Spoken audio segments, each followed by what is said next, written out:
Okay, I am just recording this with my regular microphone because I still cannot get my screen capture software to work correctly. Um, the topic of this video is the Gay Manifesto. And is it real? Is it fake? And what is it about? What does it say? Um, Actually, it is completely legitimate text. It's not a forgery or anything that's false. It's been documented. And luckily, I found several web pages that had the Gay Manifesto on it.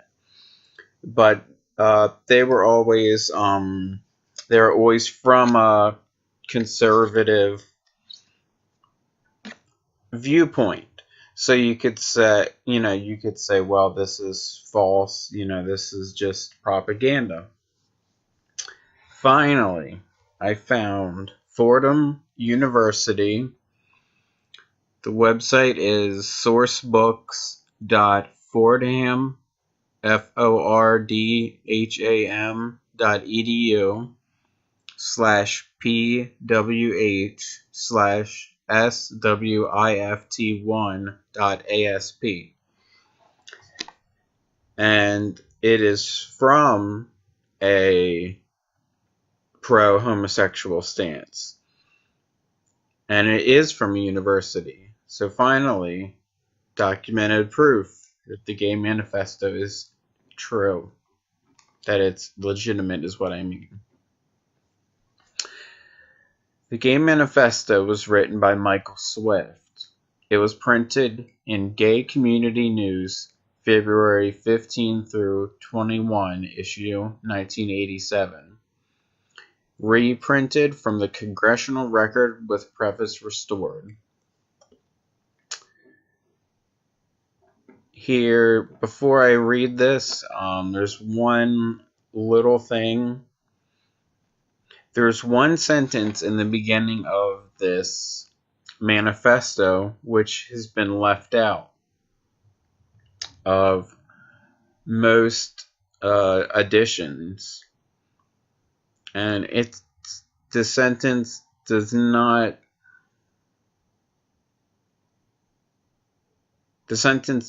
change the document. I don't know why the sentence was removed. I guess because perhaps it makes the document seem more volatile. I don't know.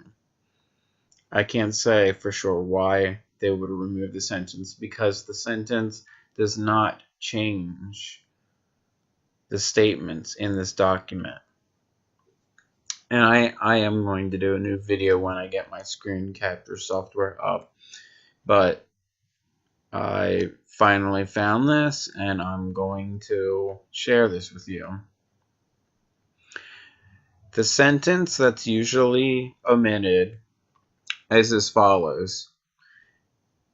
This essay isn't outre, madness, a tragic, cruel fantasy, an eruption of inner rage on how the oppressed desperately dream of becoming the oppressor.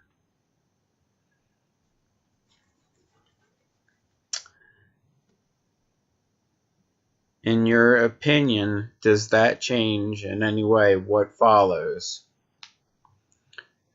We shall sodomize your sons, emblems of your feeble masculinity, of your shallow dreams and vulgar lies. We shall seduce them in your schools, in your dormitories, in your gymnasiums, in your locker rooms, in your sports arenas, in your seminaries, in your youth groups, in your movie theater bathrooms, in your army bunkers, in your truck stops and all your male clubs, in your houses of Congress, wherever men are with men together. Your sons shall become our minions and do our bidding. They will be recast in our image. They will come to crave and adore us. Women, you cry for freedom. You say you're no longer satisfied with men. They make you unhappy. We, connoisseurs of the masculine face, the masculine physique, shall take your men from you then. We will amuse them, we will instruct them, we will embrace them when they weep. Women, you say you wish to live with each other instead of with men.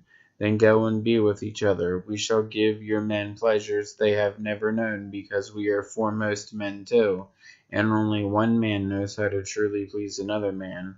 Only one man can understand the depth and feeling, the mind and body of another man. All laws banning homosexual activity will be revoked. Instead, legislation shall be passed which engenders love between men. All homosexuals must stand together as brothers. We must be united artistically, philosophically, socially, politically, and financially. We will triumph only when we present a common face in the vicious heterosexual enemy.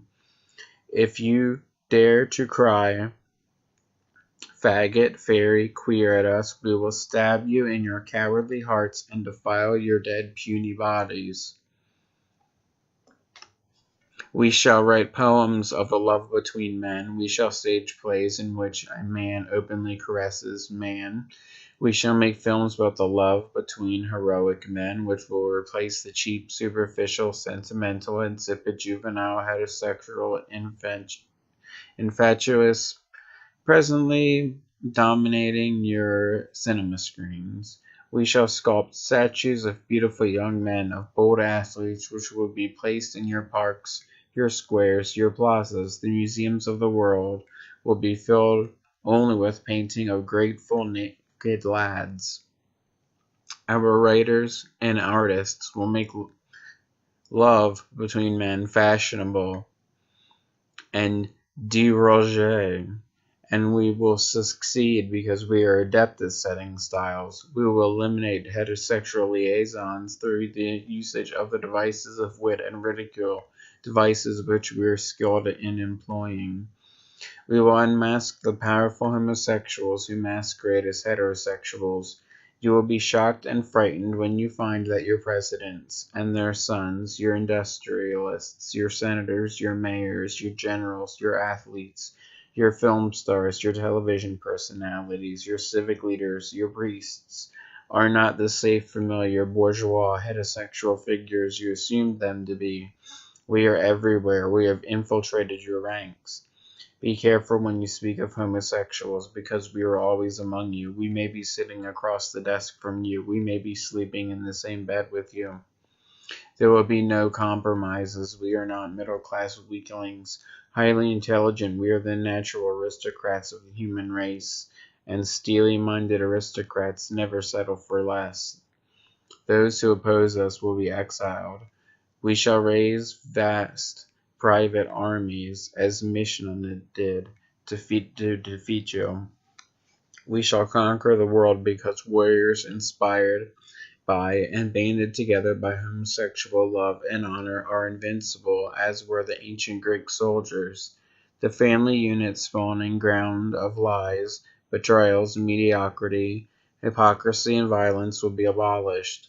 The family unit which only dampens imagination and curbs free will must be eliminated. Perfect boys will be conceived and grown in the genetic laboratory. They will be bonded together in communal setting under the control and instruction of homosexual savants. All churches who condemn us will be closed. Our only gods are handsome young men. We adhere to a code of beauty, moral, and aesthetic.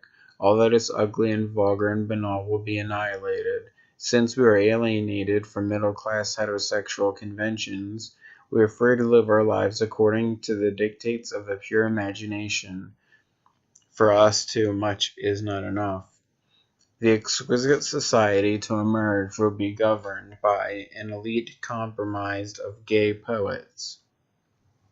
One of the major requirements for a position of power in the new society of homoeroticism will be indulgence in the Greek passion. Any man contaminated with heterosexual lust will be automatically barred from a position of influence. All males who insist on remaining stupidly heterosexual will be tried in homosexual courts of justice and will become invisible men. We shall rewrite history, history filled and debased with your heterosexual lies and distortions. We shall portray the homosexuality of the great leaders and thinkers who have shaped the world. We will demonstrate that homosexuality and intelligence and imagination are inextricably linked, and that homosexuality is a requirement for true nobility, true beauty in a man. We shall be victorious because we are fueled with ferocious bitterness of the oppressed who have been forced to play seemingly bit parts in your dumb heterosexual shows throughout the ages. We too are capable of firing guns and manning the barricades of the ultimate revolution. Tremble, hetero swine, when we appear before you without our masks.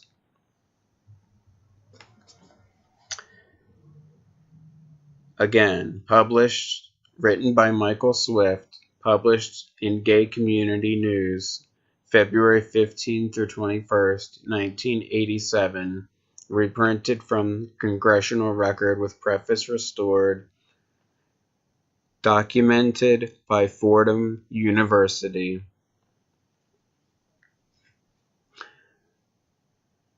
This is clearly not a false document, and it's excellent that I found a source that cannot be written off as being, oh, that's fake, that's made up.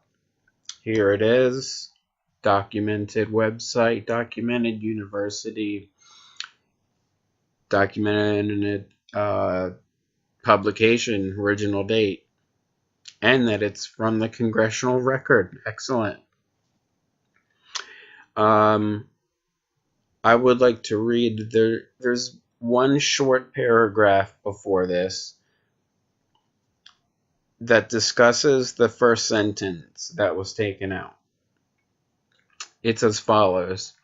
In 1987, Michael Swift was asked to contribute an editorial piece to GCN, which would be the Gay Community News, an important gay community magazine, although well to the left of most American gay and lesbian opinion. I somehow doubt that. A decade later, this text, printed in the Congressional Record, is repeatedly cited, apparently verbatim, by the religious right. As you can see, there's bias right there. Why the religious right? Why not just people with conservative or right-wing leaning values? People, a number of people would cite this verbatim. A number. They specifically state the religious right, which only shows their bias. But who would expect an American university to be biased? Again, but to repeat, I will repeat from where I left off. A decade later, this text, printed in the Congressional Record, is repeatedly cited, apparently verbatim, by the religious right as evidence of the gay agenda. The video Gay Rights, Special Rights, put out by Lou Sheldon's Traditional Values Coalition, cites it with ominous music and the picture of children. But when the religious right cites this text, they always admit, as does the Congressional Record, the vital first line. I read that line to you. Do you consider it vital? The vital first line, which sets the context for the piece. In other words, every other version of this found on the net is part of the radical right's great lie about gay people.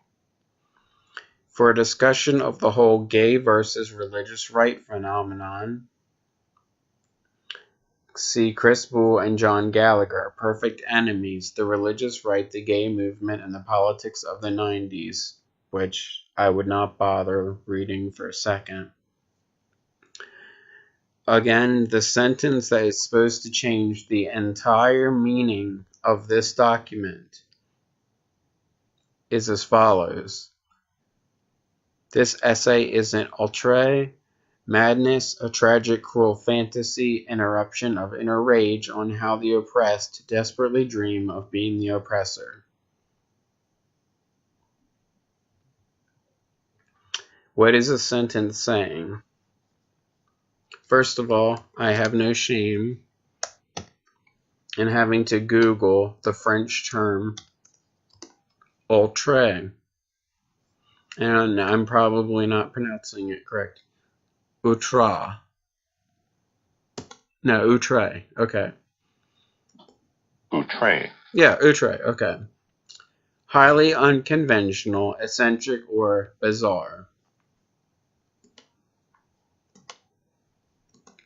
So Michael Swift is saying that this essay is bizarre, which it is, unconventional, which it is, and eccentric. So this essay is an outre. Madness. Shirley would agree it's madness. Tragic. I agree it's tragic. Cruel fantasy. I agree it's a cruel fantasy. An eruption of inner rage. That is an admission of guilt right there. This is their inner rage of feelings in an uncensored eruption on how the oppressed desperately dream of becoming the oppressor.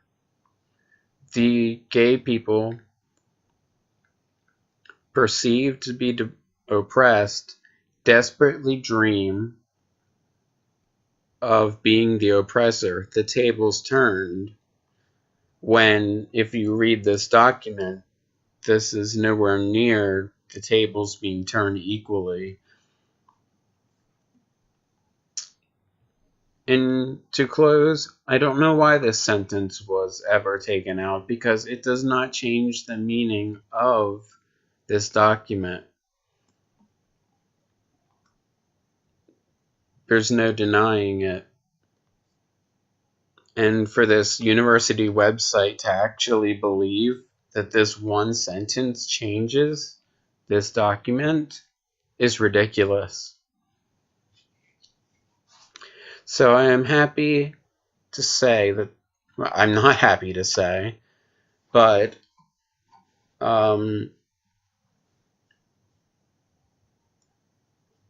I regret to say that this document is completely legitimate. But it's one man's opinion, right? That doesn't mean it's that's actually the true manifesto of all homosexuals. Well, I found several other gay manifestos on the internet.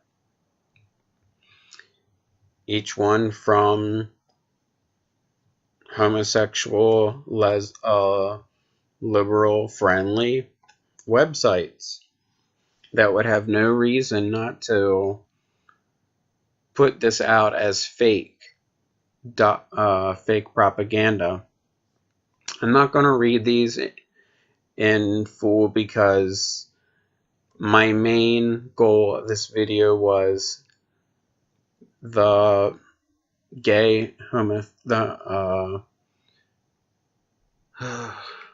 what is it? What is this piece of garbage even called? Homosexual manifesto, gay manifesto. I don't know.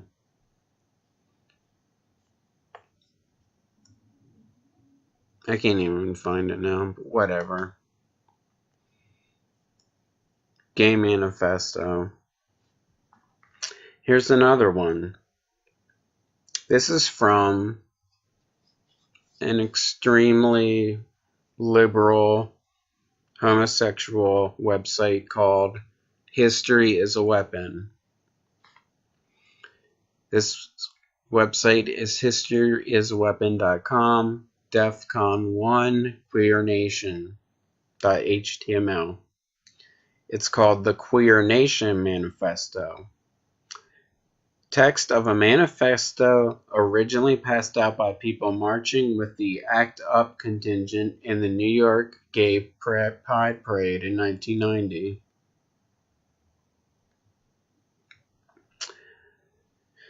And again, I'm not going to read this one. You can look this one up. It's more, this one is more line of fear porn. This one is basically trying to get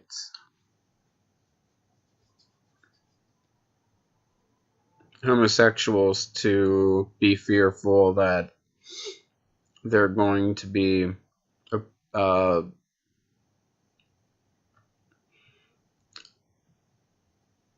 I don't know, attacked, killed for being gay, whatever. It's just out to scare people, but it's a lot of things. There's that. There's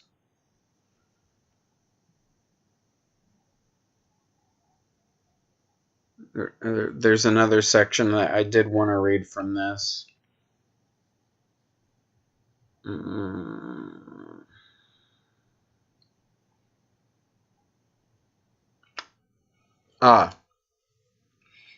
This section. It's time to stop letting the straight people make all the rules. Let's start by posting this sign outside every queer club and bar. Rules of conduct for straight people. Keep your displays of affection, kissing, hand-holding, embracing to a minimum. Your sexuality is unwanted and offensive to many here. If you must slow dance, be as inconspicuous as possible. Do not gawk or stare at lesbians or gay men, especially bull dykes or drag queens. We are not your entertainment. If you cannot comfortably deal with someone of the same sex making a pass at you, get out. Do not flaunt your heterosexuality. Be discreet. Risk being mistaken for a lesbian or a homo. If you feel these rules are unfair, go fight homophobia in straight clubs. Or 7, go F yourself. The next one is I hate straights. I have friends. Some of them are straight. Year after year I see my straight friends. I want to see them, to see how they are doing, to address newness to our long and complicated histories, to experience some continuity.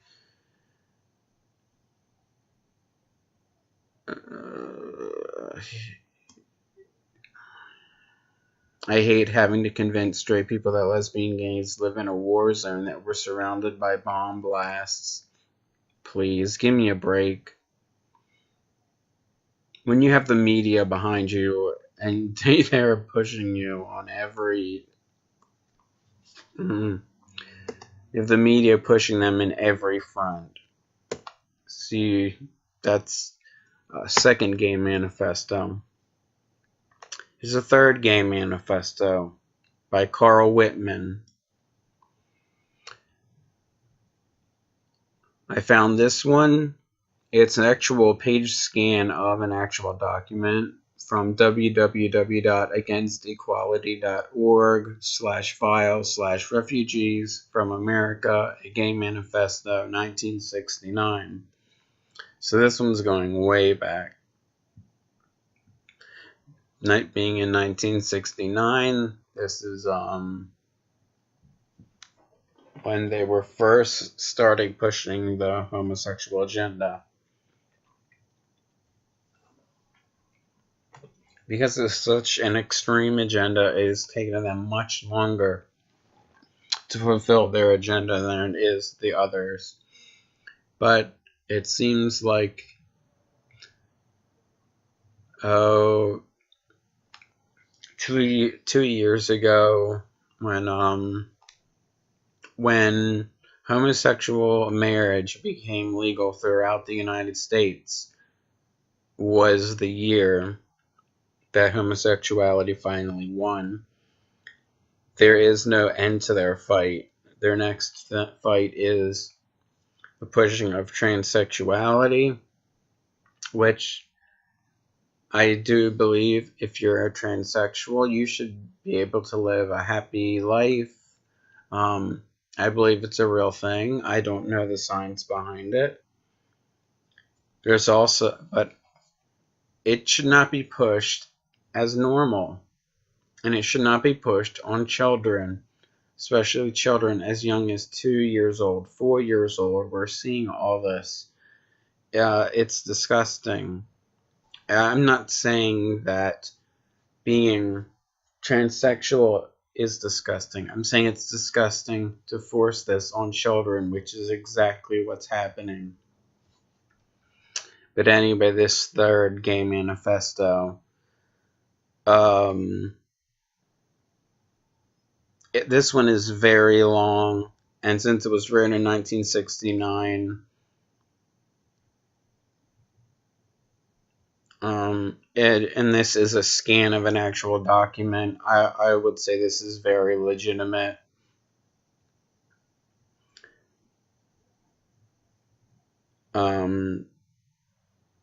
I have not read this one, and I haven't read the other one in its entirety.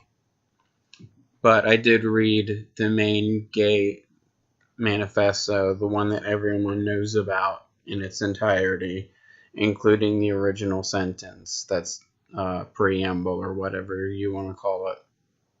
So I guess that finishes up this video. I know it sucks without screencast, the screen capture.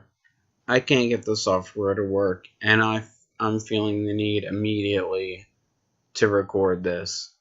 So I'm going to make a better version in the future. But until now, the Gay Manifesto is true. The homosexual agenda is taking over.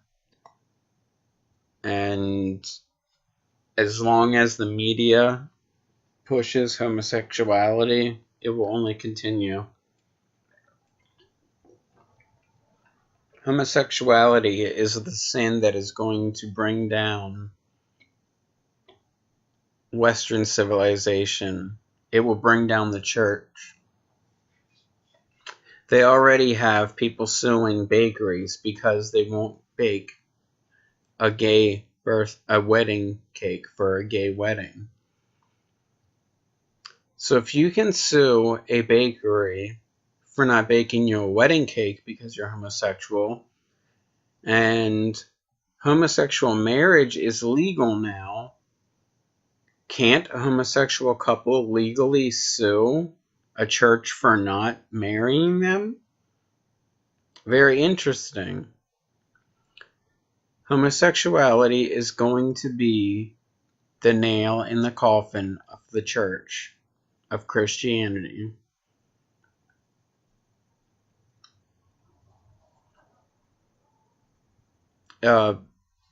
Not that they will win, but just as communism wiped out the church in Russia for the majority of a decade, for a time, the Christian church will be wiped out to some extent by homosexuality. Either churches will have to, first of all, any church that performs a gay wedding is not a true church. And a lot of churches are going to say, well, they're going to make the compromise. And the ones that don't are going to be closed, put out of business, and sued for a lot of money. And the same thing happened in Russia. There were churches. It's quite amusing, actually. In order to say that Christianity was still legal in Russia, in the Soviet Union, Stalin kept a version of the Orthodox Church and a certain number of churches. By the way, millions of millions of Orthodox Christians were killed and their churches and monasteries burned down. The entire population of Russia was Orthodox Christian.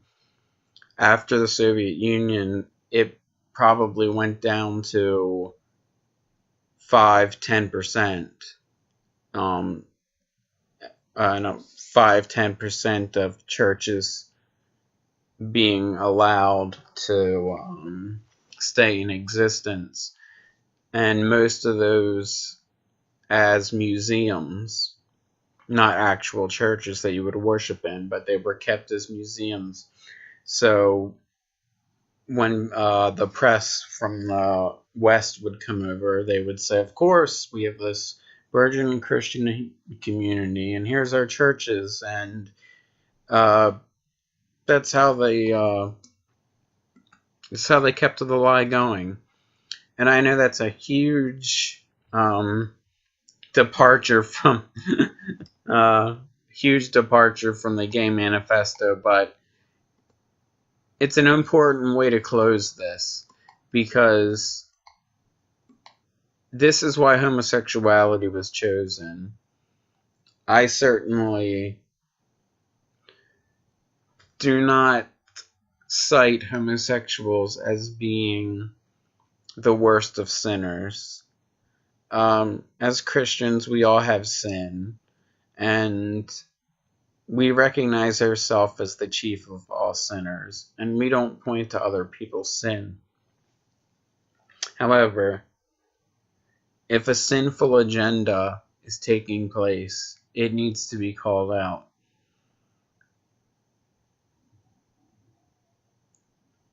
That's simply all there is to it. So I thank you for listening to this. I'm going to post a link to those 3 gay manifestos that I found, and I will make a better version of this video in the future. And I thank you for listening. We've got a tough fight ahead of us. When the media backs you, that's pretty much it. You know, if the media one day said homosexuality is unhealthy, sinful, and everything that's true about it, everybody's opinion would change. People's opinions change depending on the media. That's how weak-minded people are. So without further ado, thanks for listening to this video.